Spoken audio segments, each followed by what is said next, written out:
지금부터 9,960만 년 전부터 6,600만 년 전까지의 시기를 백악기후기라고 하는데요. 지구의 기온이 높았던 시기가 지나고 기온이 더 떨어지면서 속시식물이 나타나기 시작하며 극지방에 빙하가 나타나기 시작했는데요. 이 시기에 두 발로 걷는 수각류 공룡이 가장 번성했지요. 유니버시티 칼리지 런던이 주가된 국제연구진은 당시 두 발로 걷던 수각류 공룡이 어떻게 이동했고 어떻게 다양화되고 거대하게 커졌는지를 연구했는데요. 이들은 연구 결과를 2025년 5월 7일에 과학저널인 왕리파케 오픈 사이언스에 왕의 부상 곤드와나의 기원과 메가랍토랑 공룡의 진화란 제목의 논문을 게재했습니다. 백악기 후기에 가장 번성했던 동물이 공룡인데요. 사진처럼 티라노사우루스, 하드로사우루스, 케라톱시아 오르니티스키아 등의 공룡이 지배했습니다. 연구진의 새로운 연구에 의하면 티라노사우루스의 직계 조상이 아시아에서 유래했으며 이 공룡은 7천만 년 전 한때 두 대륙을 연결했던 땅을 통해 육교를 건넜습니다. 당시의 곤드나와 대륙은 현재의 대륙 모양과는 다른데요. 당시 아시아에 살던 티라노사우루스가 유럽을 거쳐 북미를 거쳐 남미와 호주까지 이동해 나간 것으로 연구진은 주장합니다. 이 연구진은 티라노사우루스류와 메가랩터로 알려진 공룡들이 9,200만 년 전 기록했던 지구 최고 기온 이후 지구가 냉각하는 기간 동안 크기가 급격히 증가했음을 발견했는데요. 이번 발견은 티라노사우루스류의 공룡이 다른 공룡들보다 서늘한 기후에 더 잘 적응했을 수 있음을 시사합니다. 아마도 그들이 깃털을 가지고 있거나 온열 동물과 더 유사한 생리학을 가지고 있었기 때문일 수 있다고 말합니다. UCL 지구과학대학의 카시우스 모리스는 티라노사우루스의 지리적 기원은 격렬한 논쟁의 대상이다. 고생물학자들은 그 조상이 아시아에서 왔는지 북아메리카에서 왔는지에 대해 의견이 분분하다. 우리의 모델링은 티라노사우루스의 조부모가 아시아에서 북아메리카로 왔을 가능성이 높으며 현재의 시베리아와 알래스카 사이의 베링 해협을 건넜을 가능성을 시사한다. 이것은 티라노사우루스가 북아메리카 친척보다 아시아의 사촌과 더 밀접한 관련이 있다는 과거 연구와 일치한다. 고 말합니다. 사진은 백악기 시대에 지구에 존재했던 공룡들의 존재를 보여주는데요.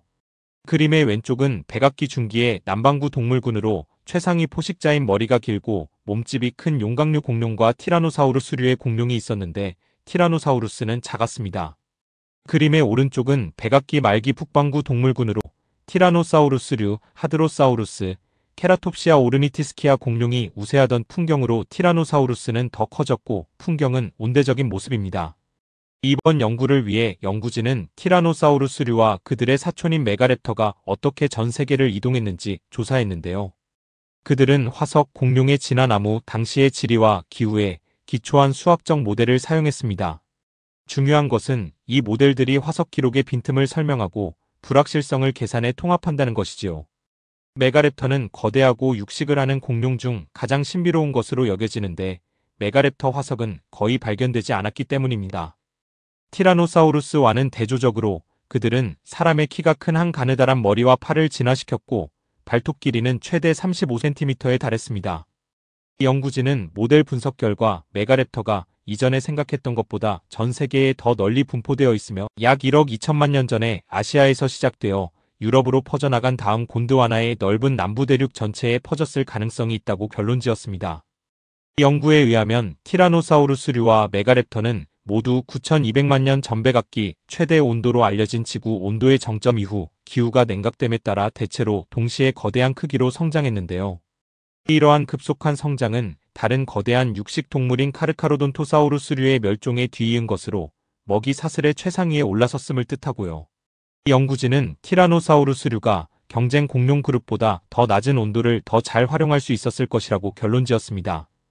공룡 시대가 끝날 무렵 티라노사우루스의 무게는 매우 큰 아프리카 코끼리와 비슷한 9톤에 달했지요. 이번 연구의 공동저자인 찰리 쉐러는 우리의 발견은 백악기의 북아메리카와 남아메리카에서 가장 큰 티라노사우루스가 어떻게 나타났는지 그리고 공룡 시대가 끝날 무렵에 어떻게 그리고 왜 그렇게 커졌는지에 대해 빛을 비춰주었다. 그들은 약 9천만 년 전에 멸종된 똑같이 거대한 카르카로돈토사우루스류 수각류를 대체하기 위해 그렇게 거대한 크기로 성장했을 가능성이 있다.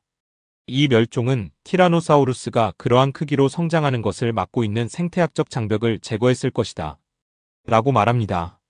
또한 공동저자인 마우로 아란시아가 롤란도 박사는 약 1억 2천만 년 전 티라노사우루스와 메가랩터는 진화 역사가 시작될 때 광범위하고 다양한 공룡동물군의 일부였다. 백악기가 진행되고 한때 곤드와나를 형성했던 대륙들이 흩어지기 시작하면서 이 포식자들은 점점 더 전문화되었다.